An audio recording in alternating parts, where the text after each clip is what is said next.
এবার ফরিদপুরে বেসরকারি ক্লিনিকে সিজার করতে গিয়ে বাচ্চার পেট কেটে ফেলার অভিযোগ উঠেছে চিকিৎসকের বিরুদ্ধে।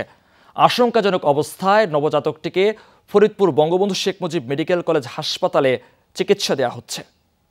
স্যান্ডেলিনা সো, রূপচর্চায় আভিজাত্য। জেলা শহরের চর কমলাপুর এলাকার মাংস ব্যবসায়ী মোহাম্মদ নায়েব আলী শনিবার বিকেলে বেসরকারি সৌদি বাংলা হাসপাতালে স্ত্রীকে ভর্তি করান। রাতেই সিজারিয়ান অপারেশনের মাধ্যমে কন্যা সন্তানের জন্ম দেন মোর্শেদা। অভিযোগ উঠেছে অপারেশনের সময় বাচ্চার পেট কেটে ফেলা হয়। বাচ্চাকে স্বজনদের কাছে দিলেও পেট কেটে ফেলার কথা তাদের প্রথমেই জানানো হয়নি। ঘণ্টাখানেক পর রোগীর স্বজনরা রক্তক্ষরণ দেখতে পেয়ে হাসপাতাল কর্তৃপক্ষকে জানায়। শেষে সেই আমরা দেখি কি বাচ্চা নীলে হয়ে যায়, কালা হয়ে যায়, শেষে বাচ্চা ওই চায় না। তারপরে দেখি কি যে রক্তে বাইসে গেছে, শেষে আবার সেই ওটিতে নিয়ে গেছে, তারা 2টা সেলাই দিয়ে দিছে।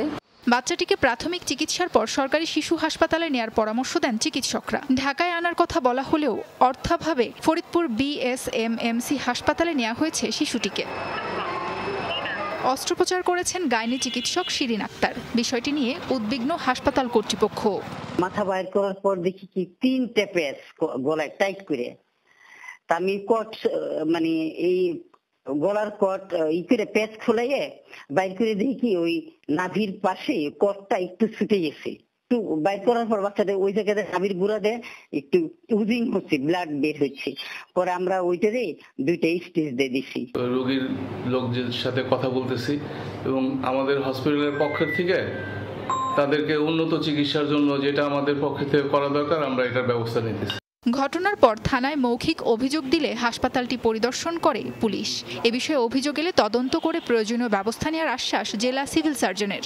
এই বিষয়ে আমরা তদন্ত করছি, তদন্ত করার পরে সবকিছু মিলে যাচাই বাছাই করা হচ্ছে।